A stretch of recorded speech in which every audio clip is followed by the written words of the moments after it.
Well, good morning. My name is Aaron Stritzel. I'm a teaching pastor here at One Church. And as we begin, we honor, today is Men's Day, so we celebrate men of all ages here at One Church. We also recognize that there's men that have gone before us that may not exist any longer, may not be in our lives any longer, or may have passed, and we honor them as well. As we begin, I'm going to ask you guys, if you're sitting on the end aisles, if you would look underneath your seats. There should be a black notepad, and if you're sitting close to the end, if you could reach over and grab that. These are our notepads that we started to implement here, and if you could fill out the information.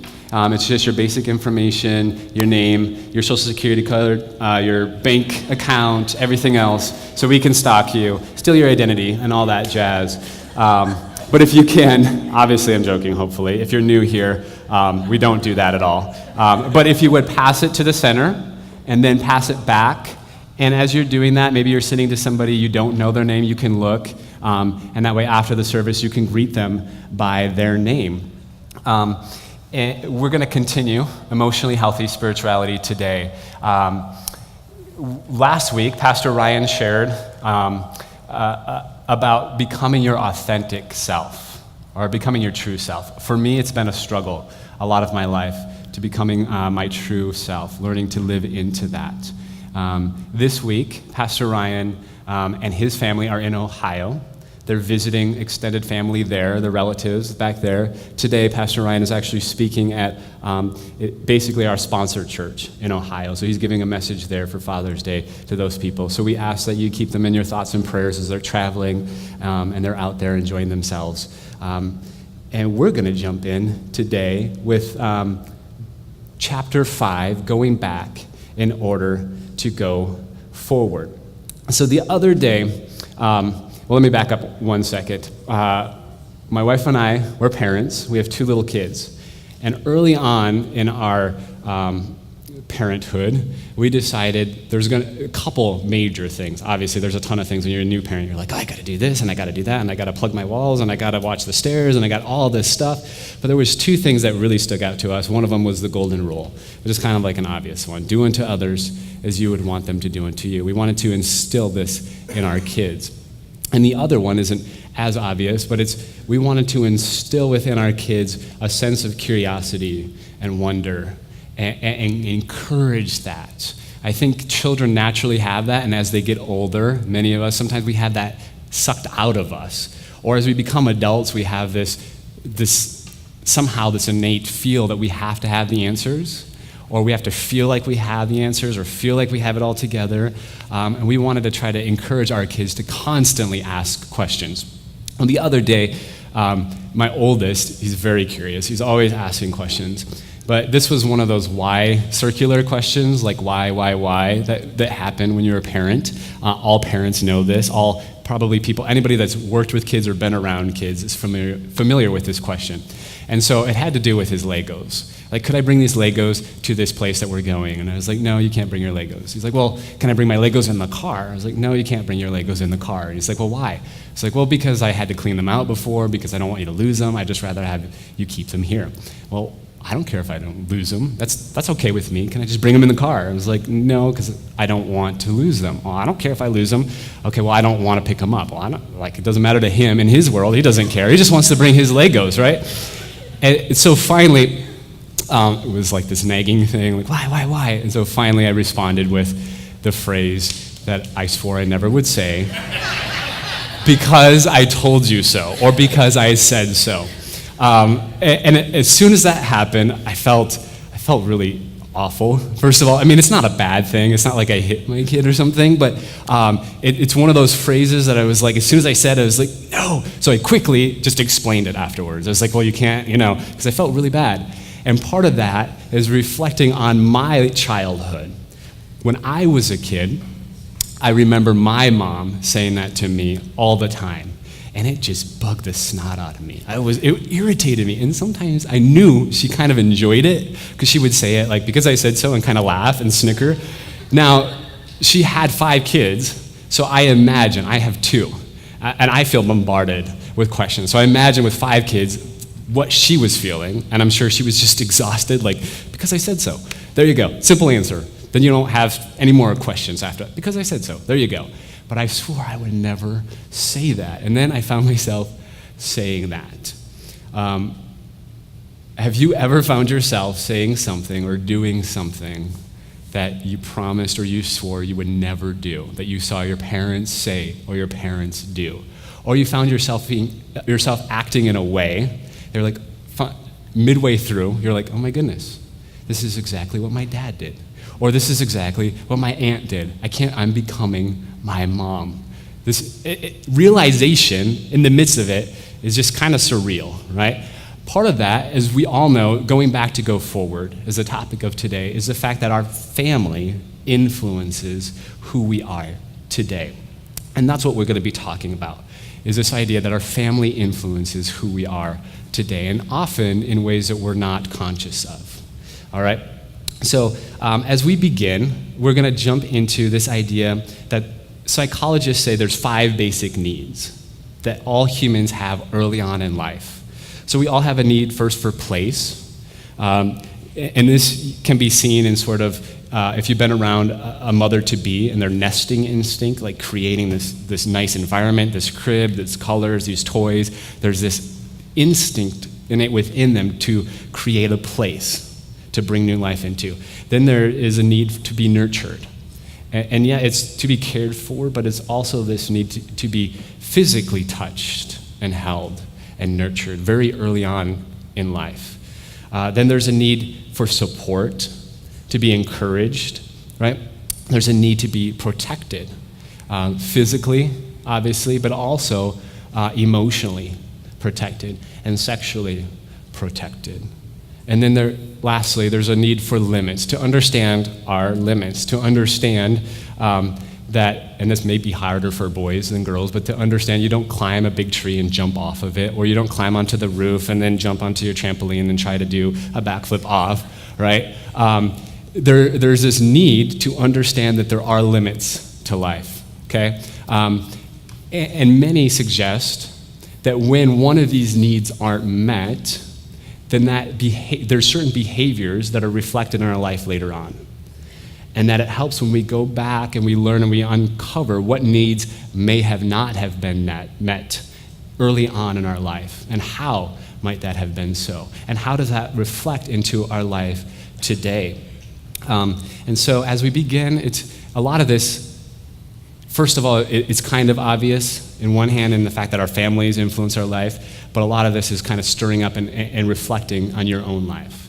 So with that in mind, a question could be, what of these basic needs were neglected or were lacking in my life as a child? Some of us come from more broken families than others. Some of us had really strong families, and maybe there's places you can see one of these needs might have been less than the other ones. But chances are there's at least one area where you say, this was sort of lacking early on in my life. Even if we had great families, amazing families, it's hard to have all of these needs met to their fullest. Families aren't perfect. So today we're going to talk about a family. Basically, we're going to talk about the life of a guy named Joseph. Joseph, in the Hebrew scriptures, he's found in Genesis. Actually, a quarter of the book of Genesis talks about a guy named Joseph. So as we begin, I have what is called a genogram. And so we can go ahead and show that slide. Unfortunately, I figured this was going to happen. It's blurry, so you cannot read any of the writings that are on there. What I can tell you is you can all hopefully see the little yellow box on the bottom right. That represents Joseph. A genogram is basically just a map, a family map. But particularly, unlike a family tree, it's looking at relationships, interactions, broken relationships, how people interacted. It can include even like chemical dependencies or addictions in the family. What people are finding is actually that chemical addictions take up to 3 generations to kind of flush their way out of family systems. There's something to be aware of. So for me, my grandpa was an alcoholic and died of liver cancer, which means it affects my parents, it affects me, and it will affect my kids, or have that possibility, something to be aware of, right? And so we trace actually the life of Joseph. We're going to start all the way back in the top left corner. Joseph's great-grandparents, Abraham and Sarah, right? Kind of two big characters in the Christian scriptures. Actually, we can trace not only in Christianity, but also in Judaism and Islam, where a part of what is called the Abrahamic traditions or Abrahamic faiths, right? Where we all claim to follow the God of Abraham. So Abraham and Sarah were chosen to be the father of many nations, as the story goes, the parents of many nations. Unfortunately, Sarah was barren and couldn't bear a child. So what she did then is she gave her servant, Hagar, to be the wife of Abraham, right? Long time ago, this was customary. Today, this is a no-no, right? But a long time ago, this is what you did. So, of course, she gave her servant to Abraham and said, hey, why don't you bear a child through my servant, Hagar? That child was born named Ishmael. As soon as that child was born, actually even before the birth, there was tension between Sarah and Hagar. A jealousy, of course. I can't get pregnant, you can. Now there's some rivalry going on, and we see it in their life. Eventually, Sarah bears a child named Isaac. And we see Isaac and Ishmael have some sibling rivalry going on in their life. Isaac eventually marries Rebekah. So Isaac and Rebekah are Joseph's grandparents, right? They're married. They have two sons named Esau and Jacob. Now, according to the stories in Genesis, Esau and Jacob are kind of born into sibling rivalry immediately at birth, right? And we see there's tension all throughout. And there's also favoritism going on in that family. Rebekah favored Jacob, and Isaac favored Esau. Eventually, Jacob stole, deception is also playing a role, Jacob stole the birthright from Esau. He went in when his father was very old. He could not see properly. He dressed, I think it was sheepskin. He cooked his father a meal, and his father blessed him as the firstborn son. So he stole that birthright, right? So we see here sibling rivalry, lies and deceit, and favoritism. Then we continue on to Jacob and Rachel. This is Joseph's parents. Jacob has 2 wives and 2 concubines. Again, that happened back then. Today, that doesn't happen on a regular, normal basis. In some weird places, it does pop up. But Jacob marries Leah first, has some children, eventually marries Rachel, the woman that he wanted to marry. They gave birth to Joseph. That is their firstborn child together. Now, Jacob has other children, right? Unfortunately, it's hard to see on this genogram, but the long line, the long list there is all the children of Jacob and Rachel.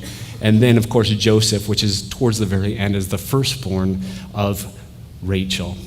And as the story goes, many of us are familiar with the story of Joseph, but Joseph is given this coat of many colors, right? He's the favored one of both Jacob and Rachel, and all of his brothers know it, right? We see, again, sibling rivalry and jealousy going on in that family. Eventually, Joseph, probably not being too keen and maybe a little bit arrogant, has this dream about his other brothers bowing down and worshiping him. And then he goes and tells his brothers this story. His brothers are finally, they've had it. So they take him, they throw him into a well, right? And that's where we pick up from there several traumas in the life of Joseph. So let's look through those traumas in the life of Joseph together real quick. And as we do, reflect on and maybe ask what major traumas in your life have you experienced? So first of all, Joseph then is thrown into the well. At first it was to die. His brothers are like, let's just kill him. Let's just toss him in there and leave him to die. And then some of his brothers said, no, let's preserve his life. So they came back, they drug him out of the well, and they sold him into slavery. Probably a better deal than dying, but still not a good deal. He was sold into slavery by some people who were traveling south to Egypt, right? Eventually, then Joseph is in slavery to one of the second most powerful people in the land of Egypt. His wife tries to seduce him, and he basically says no, and she screams rape. In that time, it was her word versus his word. He gets thrown into prison. So he goes from a well to slavery, to prison. He's enduring all of these traumas in his life. And of course, part of the question then is, we know from the story that Joseph survived these traumas. We know that we all endure traumas, and we'll probably all endure more traumas in our life. So part of the question is, how did Joseph and why did Joseph continue to endure that? And how did he make it through? And what are some ways that we can endure traumas, things in our life? Broken relationships, sickness comes up out of nowhere. We lose people in our lives. Sometimes we lose things, sometimes we lose jobs, sometimes we move. There's traumas in our life that affect us as well. How do we move past that? I would like to suggest an answer to that that's first of all very religious sounding, and then bear with me. All right, Joseph endures because of his faith.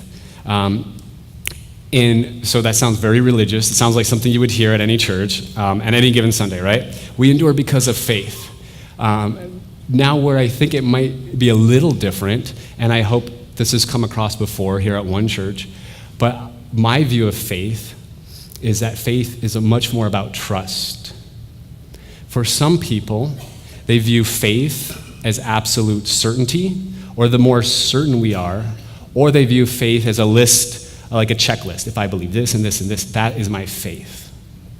But for me, trust is a little bit more about surrender, about believing God is good and God is working, and it brings about humility.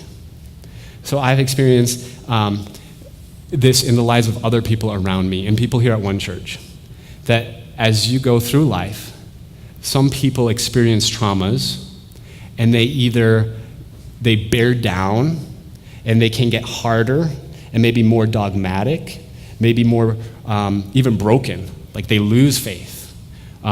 Or they bear down on their faith, like, oh no, it has to be, they become more certain, or the need to be more certain. Or they go through traumas in their life, things, difficult problems, and they surrender more. They somehow open themselves up more. They're more malleable, right? These things in their life, obviously, they're more flexible, right? You break or you flex. So they become more flexible in their life and how they understand God. They're trusting and surrendering that somehow God is working through this. So I want to invite you to read along with me. The story of Joseph, before we jump in, actually, the story of Joseph continues. Joseph then is thrown into prison, and his life doesn't even get better in prison. He is given the ability to tell dreams, to interpret dreams. So he interprets these two dreams to these two people. One's a butler and one's like a cook for Pharaoh. And he interprets their dreams. And one of them gets out, one of them dies. The one that gets out, he says, hey, can you remember me when you get out? Well, he gets out, he goes back to his life, and he totally forgets Joseph. So Joseph's still in prison. Eventually, Pharaoh has this dream, and no one can interpret it.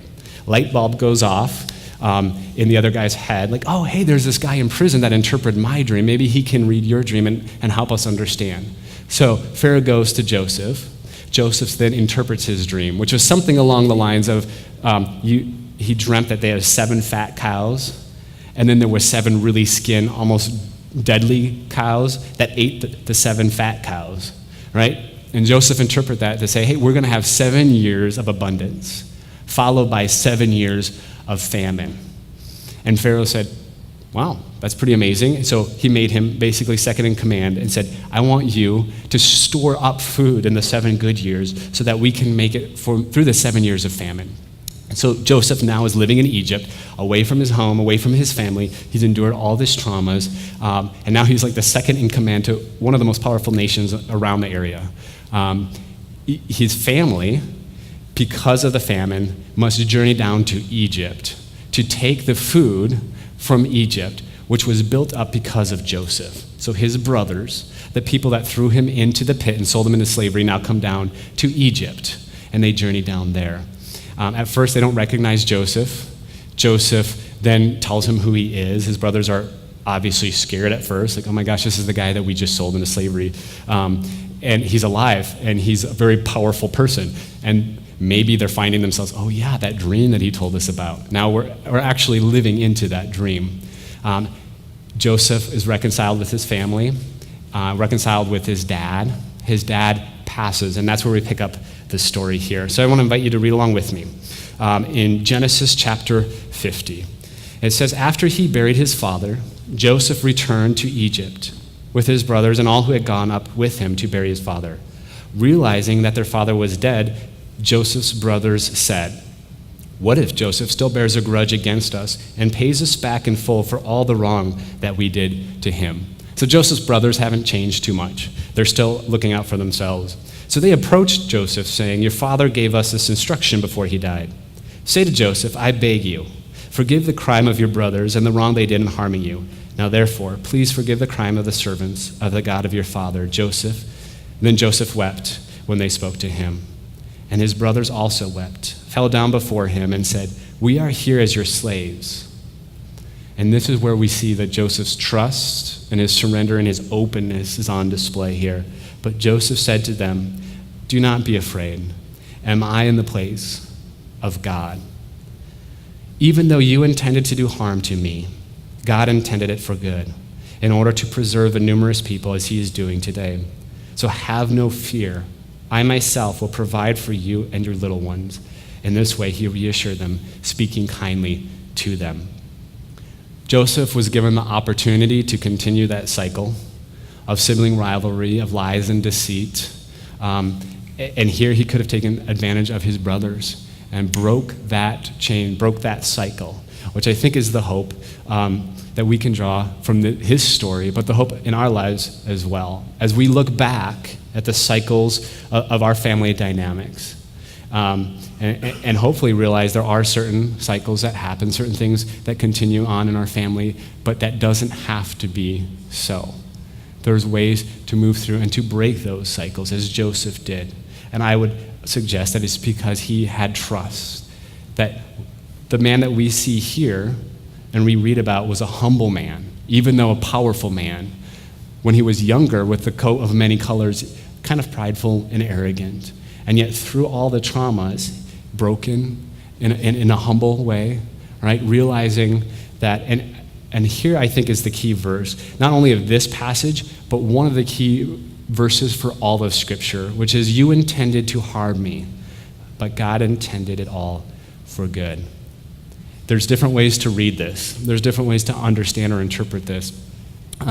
Some people believe that everything that happens, God is in control or God causes, which is very difficult for any of us after life experiences, right? Well, God caused this to happen, that doesn't make sense. Well, God caused that to happen. It's very difficult to actually live life that way, right? And I don't think you have to interpret this verse that way. In fact, I think, drawing from the life of Joseph, he probably had no idea.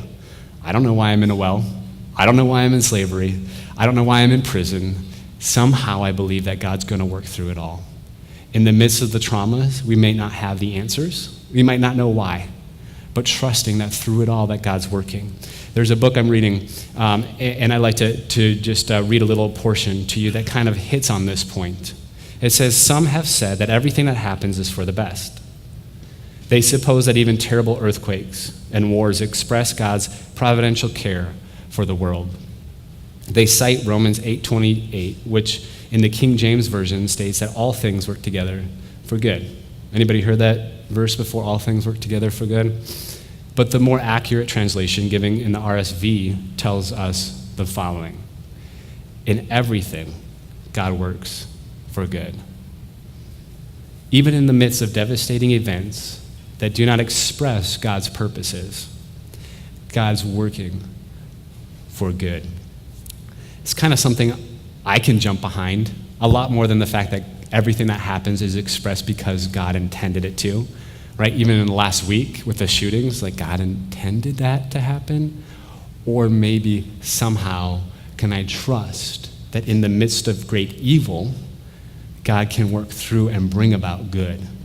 I love and hate Facebook, right? And you see all these feeds, and the part I love, though, is when people post these acts, even in the last week, of all the good that has come out of Orlando. And I don't want to try to justify it and say that it's better that it happened, because I don't believe that for a second. But when you look and you see the beautiful acts all around the world of people standing in solidarity, right? The colors going up in Paris and around the world, and people acting out, and it's like, wow, that's beautiful. In the midst of evil and violence and hate, people rise up. And I would say, as a person of faith, that God's working through those things to bring about good, to bring about love in the midst of hate and violence. A couple more things. Everybody's still with me? And we're going to transition here in a moment. I'm going to bring someone up to share a little bit about their story. There's a slide here that talks about an iceberg, or that basically, not talks, but has a picture of an iceberg. This picture goes throughout our series. It's an iceberg. It's this idea that we're all like an iceberg. You see part of us on the surface, but the majority of us is underneath.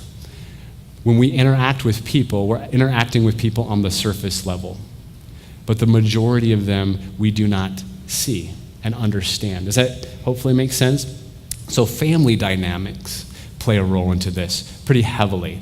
Have you ever bumped up to someone and then thought, oh my gosh, what just happened, right? You said something, it sent them off.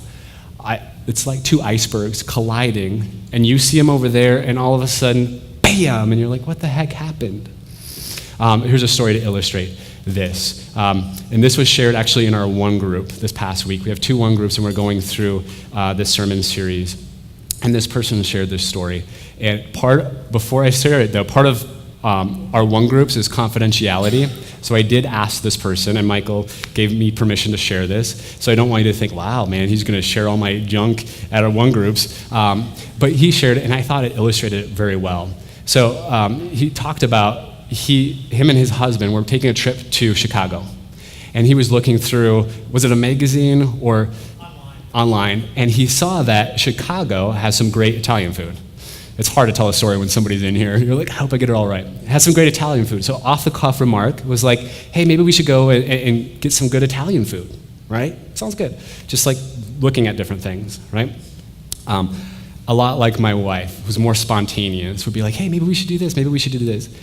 His boyfriend reacted in a way, was like very frustrated, right? And expressed that, and all of a sudden they kind of collided a little bit. Right? Which threw Michael off, like, wow, gosh, man, I just said it like off the cuff, like, hey, maybe we should go get some Italian food while we're there. Well, for him, as they begin to talk it through, he was in his family role as he was growing up too, and probably acted in other roles as well, was when somebody mentioned something, then it was his job to make that happen, or to organize that, right? Even in our family, I think that happens sometimes with my wife and I, where she's much more spontaneous and might list off certain things, and I might feel a little overwhelmed and like, oh my gosh, we can't do all of that. Well, for her, it doesn't matter. I'm just speaking things, throwing out ideas, like, wouldn't it be cool, and giving options. And for me, I'm just like, let's make decisions and let's, organize and plan. And you see how this dynamic happened even with Michael and his boyfriend at that time in traveling. Just an off-the-cuff remark. But how many times does that happen and we don't even realize it? Maybe we're not close enough to people, but we say something and somebody comes back and like snaps at us. And we're quick to say, wow, they're kind of judgmental, geez, or they're a jerk, or there must be an angry person. Maybe we don't know all the things that are going on beneath the surface. And maybe we never will. But at least if we can become more aware of the fact that, hey, they're an iceberg and I'm an iceberg, and we just collided in somehow that I don't understand, maybe I can have a little more grace in a world where violence can erupt quickly, and we see that happen. Maybe we extend a little more grace and we're like, I have no idea why that set that person off. Maybe it was a trigger. Maybe they lived a life that way and their parents said that all the time, and it was a trigger that just set them over the edge. Instead of automatically judging them to be judgmental or angry, maybe we just extend, I don't know what's going on. Maybe it was a trigger. Maybe it was things underneath the surface. So before we end this time, there's 10 things I want us to reflect on that Peter Scazzaro writes about in his book, 10 areas of the family that may deeply influence you. And I'm just going to run through these quickly. And the question for us is, what did our families think about, how did they view, and how did they handle these different things? So money. How did your family talk about money, view money? Did you have to make a certain amount of money in order to arrive? right? How was money talked about? Was money just spent frivolously, right? Or were they extremely frugal and hoarding? How was generosity talked about? Conflict happens all the time. How was conflict handled? How was conflict thought about? Was conflict to be avoided, or was conflict a part of like almost everyday interactions in your family? Sex is another one. Sexual orientation, how was that viewed in your family? It's a big deal in today's culture, right? In today's generations and all of that that's happening today. Grief and loss is another one. How was that talked about and viewed? I know one pastor who shared once that his father, as a young child, was told to go dress nicely, put in a car, and on his way to the funeral was told that his father had died and that we're not going to shed any tears because your father is in heaven. Now think of that and how that affects that person. Now thankfully, he reflected on that as a generation aware of his family's history and said, I will not let that happen to my next family, all right? And we will grieve, and we will be sad when we need to be sad and when we need to grieve. Another one, anger. How is anger dealt with in your family?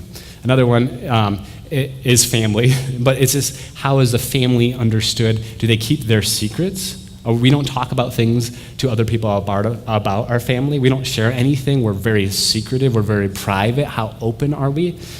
Relationships. How are relationships handled? Was there major distrust because of something that happened in the family dynamics? Attitude towards other cultures, right? How was other cultures viewed?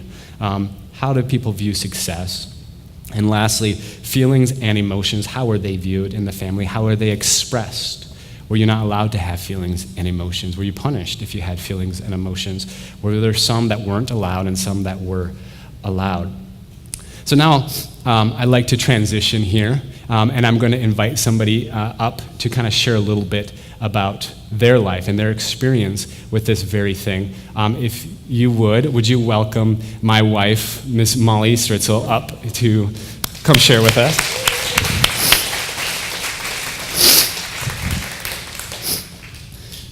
Hello. Testing. So I asked Molly to come up here and share because, you can go ahead and close that if you want to, because we kind of walked through some of this early on, and this really actually helped our marriage together grow, and so I thought it would be helpful for all of us just to hear somebody else's story, and because I didn't want to talk the whole time. So she's way better and way better looking than I am, so you guys get to hear from her. But first, I asked if she would share a little bit about how she first discovered or came across this idea of going back in order to go forward. So for me, as you all know, Aaron and I struggled in our first year of marriage. I'll get into a little more detail about that today. But 3 years after we got married, I was invited to a women's group, and we covered this book. And this chapter about going back in order to go forward was transformational in my life. I realized that I had a lot of pain growing up, that my family life was chaotic, and it shed light onto why we struggled in the first 3 years of our marriage, which I didn't really understand. I thought I was crazy. Mm-hmm.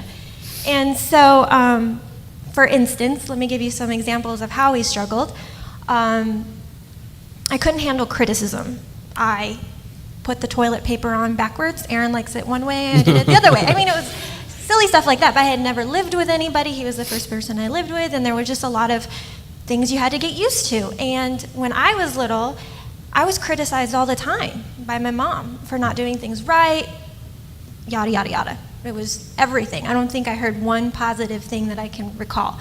And so when he would say something to me, he wasn't criticizing, he was just constructively saying that maybe you could do it this way. At least half the time, right? I freaked out. And this list right here about conflict, anger, and feelings and emotions, in my family, loud, angry, and constant fighting was normal. So whoever could scream the loudest got someone's attention. Exploding in anger to make a point, just like I said, was a way on a daily basis how I conducted myself. Reacting with my feelings without thinking was totally fine. And so the first year of our marriage, the first 3 months, I struggled with not just anger, but rage and hostility towards Aaron. In fact, throwing things was quite common. Crying, wanting to jump out of the car, like things you wouldn't picture me doing now. But that's just who I was, and that was normal to me. And so on the other side of that, Aaron grew up in a home that was very structured, very black and white. Women had a certain role, men had a certain role. Like, I was going into this marriage without ever thinking about any of those things. And we talked about it a little, and when we were engaged, there was hints of that. But when you're first getting to know someone, you don't want to shed your dirty laundry. And and when you get married, you can't hide those things anymore. And so they came out, and eventually we were separated for a while. And we worked through that for the first 3 years, and it took finally reading this chapter about my family to realize, wow, I need to go back and really work through the issues my mom had, which were some serious traumas that she experienced as a child, and then her taking them out on me and my brothers and sisters. The traumas of being evacuated as a family during a war and moving to a whole new country, and my mom never forgiving my dad for it. That translated into more anger, issues of alcoholism with my dad. I had mommy issues, I had daddy issues. It took several years of going through and dealing with every single column, and I still deal with them. And so how this has helped me now is that the more I know about my family, the more I know about myself. Like Joseph, I want to break, my passion is to break those cycles in my life, and I'm very much now with this awareness of reading about this and learning that my kids don't have to have that same kind of life. And so I'm active in trying to break those cycles, and it's only because I became conscious about it that I'm able to do it. It's also given me grace for my family. I used to think I just have to pray and forgive, right? But it's not that simple. I definitely have boundaries now, and I encourage you, if you have family issues, that seriously consider what kind of boundaries you need to set up, because for me, if I don't have boundaries, it's easily get sucked back into that hole. And so for instance, I can really only handle a certain amount of time, or when there is those explosions of anger, I have to step away. And so that has helped me now as an adult to realize, I love my family, but I'm not my family. Does that make sense? It's a paradox. So yeah. Yeah, and part Any of other this. questions? No, yeah, I think I have one. You're on the hot seat. You're not out yet. I know everybody's like, Molly, rage, she's the quietest, littlest thing ever. She's come a long way, and she's amazing. But for me too, reflecting on this, like Molly shared, I was very structured, which I'm very thankful of. Very loving family, but everything was very black and white, including gender roles, and they had been. And actually, as I look back on my grandparents, who were raised on a farm and grew up and then had a farm, a hardworking male, and the woman stayed home. Nothing against that, but that's how it was. And then it was passed down to my family. And for us, we're kind of, we don't have those roles as much, and I'm working through that as well as my personality. I'm kind of not the dominant male, take charge, woman, you listen to me kind of person. I was going somewhere with that. Anyways, no, but early on in our marriage, it was very clear, very disciplined family. So then when we got together, I like to think of it as fire and wind, right? We just got together and, and it just explosion happened. Two totally different people, totally different backgrounds, almost completely opposite. In fact, your dad traveled a lot, was gone.